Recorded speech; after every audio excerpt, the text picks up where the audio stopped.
Alright everybody, welcome back to the messiest desk in model cars. I have no shame in that, but I know where everything's at, so kiss my ass.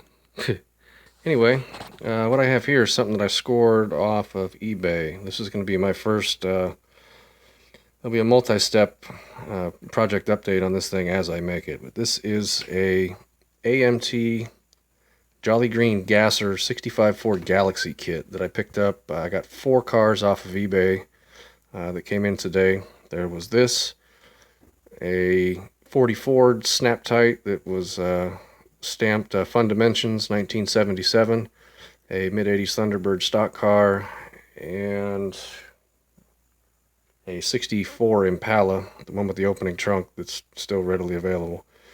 Anywho, I thought this is a survivor car, sort of. I mean, it's got a lot of glue. As you'll see, I'm going to show you where a lot of the carnage is at and things I'm going to have to replace. I have a donor kit coming to fix a lot of this, which I know some of you may frown upon that, but you know what? If it's got a different trunk on it and different glass in it and it looks right and it is what it is, you know, I saved a piece of something from going to the scrap bin. But anyway, so you can see the air inductions were really glued. The decals are all but non-existent. The front window frame, the glass came out. It still looks all right. Not any real major damage there. Now you come around to the back side and you can see where the window is broken in 2 places. And then you got this ugly mess down here.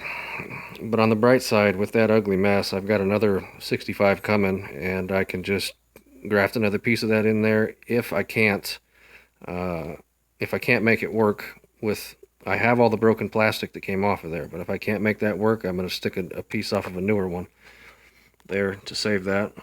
There's the taillight lenses, and the all-important part, I have the taillight chrome.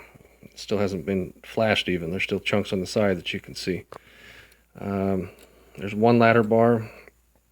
There are the gauges that came off of the passenger side of the dashboard, valve cover. There's the chrome console shifter, gas tank, distributor, the other valve cover. The fan belt assembly came off better than I had anticipated.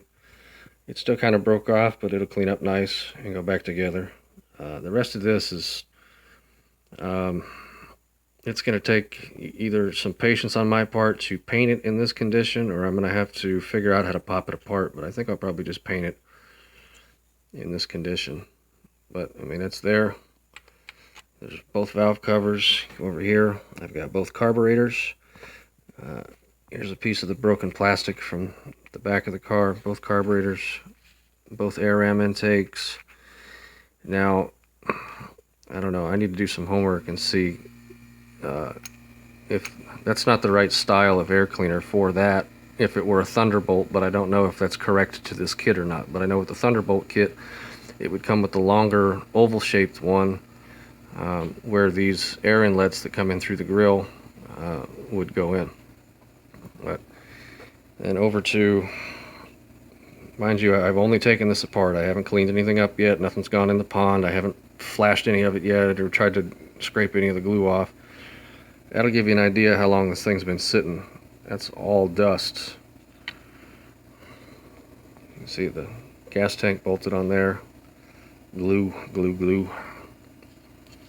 There's the windshield that came out that, I mean, it looks like it sat in the bottom of a lake. If I can clean that with like some 2000 or maybe 2500 grit sandpaper, by all means I'm going to reuse it.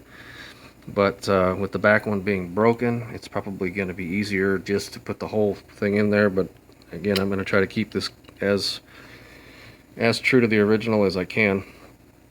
So there's the rear axle and driveline assembly. It's intact, in which over here springs, shocks, and there is the original chrome. I have the headlights, they're just not on the desk. The actual lenses they're in the bag that I put this in after I broke it down. So I do have the original headlight lenses. It's the original 65 rear bumper, and that seat Look at that. Just an inch of dirt all over everything. And then we move over here, and I'm missing a, well, it almost looks like it's glued together. The pin's there, but I have to figure that out. This tie rod's broken and should glue back together. I haven't tried to get that piece off yet, because that's real flimsy and that generally breaks, and I'd rather just paint that, spray paint it and then touch it up with some rattle can. But exhaust was painted, and now if you look here, it's kind of hard to see. This piece on the side here, that side of the car was melted to the body with what looks like a lighter. I'm going to do the best I can to reshape that, and you can see on the bottom of the body there where it was melted, but I mean that should clean up fairly well. But then again, all that glue everywhere.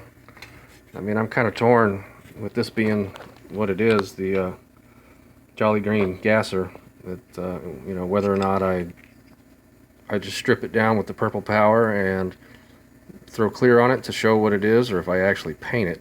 But we'll see how bad the carnage is and how well I can clean it up. But there's the dash and the hood. As you can see, somebody with a hot X-Acto knife. Somebody with a hot X-Acto knife. You know, my uncle, well, he was still alive, used to do that. And I did it a few times as a kid, but just be patient. You know, get a new blade, buy a better blade, get a bigger blade, something, rather than heating it up with a lighter, because there's really no coming back from that. I mean, I can clean up some of this, but I don't know. We'll see. But this is part one of the Jolly Green gasser restoration. I will post more videos as what I have here gets cleaned up and as the donor car comes in. And we'll see you next time.